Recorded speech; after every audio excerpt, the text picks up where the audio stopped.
This semester, we explored the search for self and the social experience. I learned that identity isn't just about knowing who we are, but it's how we're shaped by our choices, relationships, and the world around us. Literature showed me how people's identities change under pressure, how society influences self-beliefs, and how our actions define who we become. In The Search for Self, Hamlet explores the struggle for identity through self-doubt and revenge. Hamlet constantly questions himself to be or not to be, and his hesitation reveals how fear and uncertainty can cloud our sense of purpose. His search for truth ultimately destroys him, showing that overthinking identity can be just as dangerous as blindly following impulse. So basically, Hamlet was kind of a and he was a little bit of a baby. This dude was like 40 years old, 40-something years old, and he was crying about everything. Like, what a guy. That's just disappointing. So next we got Dickinson's I Could Not Stop for Death. This takes a different view. Dickinson's calmly reflects on death, suggesting that identity continues beyond life. This made me think about how our understanding of self is shaped by how we view mortality, and how most people let the fear of dying control their whole lives. And on a side note, Dickinson sounded absolutely wacko, so I'm connecting Emily Dickinson's I Could Not Stop for Death with the novel study I read, which was I Was Dr. Mengele's Assistant. So the narrator's identity is tested in extreme circumstances. His survival choices in the concentration camp force him to ask himself, who am I if I comply? Who am I if I resist? His guilt and moral conflicts show how identity is shaped not just by who we are, but by the choices we are forced to make in impossible situations. So for the social experience, I put Lord of the Flies. So Lord of the Flies shows how social order or lack of social order shapes identity. At first the boys cling to rules and leadership, with Ralph representing democracy and Jack representing raw power and dictatorship. As civilization collapses, their identities shift. Jack embraces savagery, while Roger becomes violent, and even kind-hearted Simon is seen as an outsider. This novel taught me that without structure, people can lose their moral compass, showing how identity is influenced by the society around us. So next I'm connecting The Lord of the Flies to cults. So cults reinforce the idea by showing how people lose individuality in extreme groups. Cult leaders use fear, isolation, and manipulation to reshape identities, proving how easily self-perception can be controlled by pressure. So I didn't know what to put for the visual for cults, so I decided to record a bit of Red Dead Redemption, and basically I'm just talking to myself, shooting up a cult, and I chose this because in the game, the cult leader, you can hear him rambling, and it's, I guess, it shows you what a cult would be like. I didn't know what to do for video, so there are violent parts. I tried my best to blur most of them out, so I hope that is not too far. For the shepherd has foretold it, that the seventh shall rise.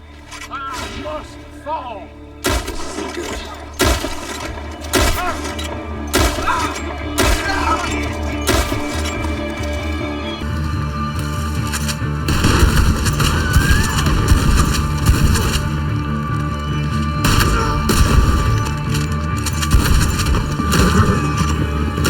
Oh, they got psychedelic arrows, dude? Are you freaking kidding? Mercy, mercy, mercy you. Mercy, mercy, mercy me. It is the final generation, yet the new world soon shall be. The seventh day in the seventh.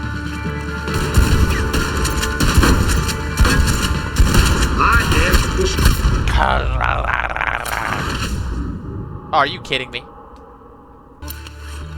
No, my lord.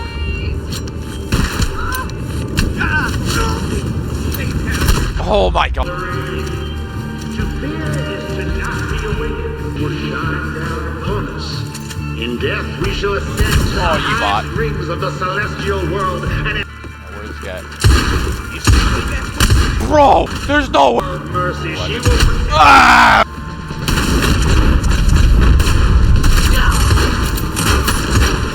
Oh, home? I have to go back in the hole? This is stupid. Why am I even doing this? Get away! Get away! Get away! Oh, I hate this game so much. I hate this. Alright, that's enough. I did what I had to do. I showed the... Next is Edgar Allan Poe's The Cask of Amontillado. This is a chilling example of how revenge can completely consume someone's identity. Montresor is driven by an insult, something so small, yet it defines his entire sense of self. He believes he is superior to Fortunato, yet his need for revenge shows insecurity. The way he carefully plans the murder, leading Fortunato deep into the catacombs. This reveals his obsession with control. But what stood out to me the most was that after burying Fortunato alive, Montresor feels no guilt. Instead, his identity is strengthened. He believes he has restored his honor. The story has made me think about how people justify horrible actions to protect their pride.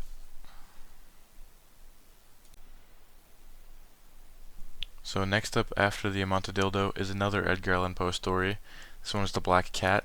So this one dives into guilt, addiction, and self-destruction. The narrator starts as a loving man, but under alcohol's influence he becomes violent and cruel. His downward spiral, murdering his pet, then his wife, shows how addiction warps identity. His guilt consumes him, proving that actions, not intentions, shape who we are. These are my cats. That one's Petunia, and that one's Maverick, and that one is Pickles. And these two are these two are good, but Pickles is a terrorist. I'm pretty sure it's like directly related to Osama bin Laden. Hates me for no reason. I don't know why. And yeah, it's not like I cut its eye out and then hang it up in a tree. Stupid little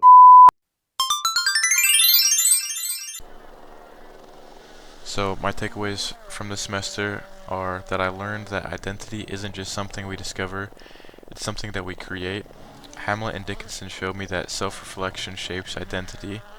Lord of the Flies and the cults revealed how group influence can completely change who we are. And Edgar Allan Poe's The Black Cat and The Cask of the Amontillado showed how guilt, obsession, and revenge can warp self-perception. Literature doesn't just tell stories, it helps us understand human nature, including our own. The more we examine these themes, the more we learn about ourselves.